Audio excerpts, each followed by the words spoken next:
We welcome this morning our Honorable Mayor David Briley, who's been in office for all a month now. He's working hard to serve the city as best he can.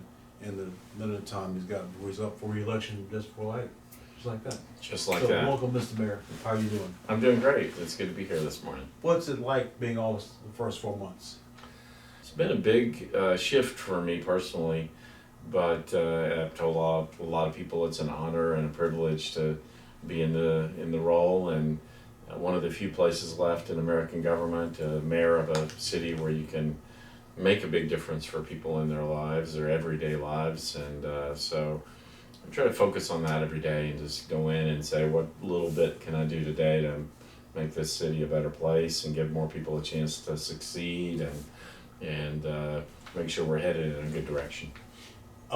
Nashville has the opportunity to have choices, you mentioned earlier, of what good stuff to choose from. What good stuff do you need to choose from, and what do you need to shy away from? Well, we're building a lot in our towns. The good thing about that is that we're adding new people with great ideas and energy to the community. It's doing a lot to displace the more traditional communities. So we've got to make sure that as we grow and add this revenue and opportunities that we're being conscientious about the displacement that is taking place and help families find ways to stay in their homes, keep those neighborhoods intact, the good parts of them, and make sure that we're not just pushing people out. Are you pushing this new transit bill? I'm in favor of the transit referendum May 1st. One of the great things about the proposal is that from the very beginning, day one essentially, we'll start to add more frequency and longer hours to our existing bus routes. So earlier this week I rode a bus from downtown over to Tennessee State University. We've already added some frequency and hours to that. Additionally, it's calling for an expenditure of about $5 billion in terms of building out the new system. So why is there so much controversy and debate about whether this should be passed? Well, it's a lot of money. Yeah. We're asking people to raise taxes on themselves. And so those are totally legitimate reasons. It's complicated. It's a big system. I've got friends who are opposed to it for legitimate reasons. I understand that. Now, you're in the midst of trying to get a short-term tenure in office confirmed. Then you got to run again before you know it. Turn around, you got to go in for a full term.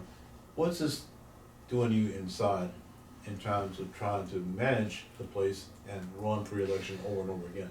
Well, I quickly came to the conclusion when I was sworn in as mayor on March 6th that the best way for me to have an opportunity to lead for some period of time was to do a good job as mayor and is to leave the politics to other people. So I've really done my best to stay out of the politics of it all. I do know I have an election in August and then again in the coming August. But I'm just trying to focus on what's important. So early on, we've done some things.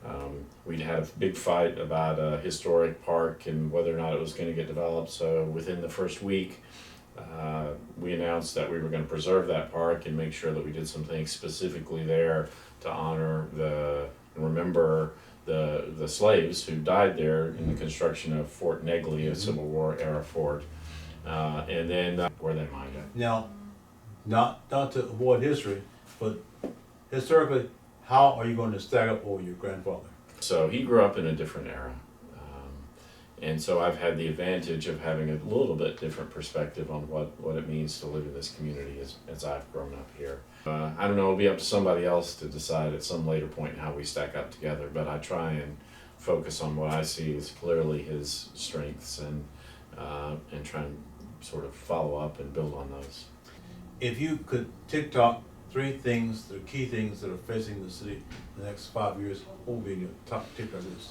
So I look at the three things the mayor has to focus on are making sure that we provide access to what I call intellectual capital.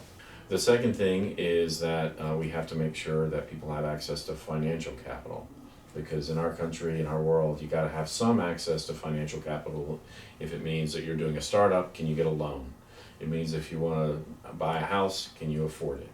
So I'm trying to focus on that by preserving the stock of affordable housing, adding density where we need it, and so that's the third thing is a level playing field. So do you have any favorite country western singer artists? I always liked Johnny Cash, Yeah. just because he had a sense of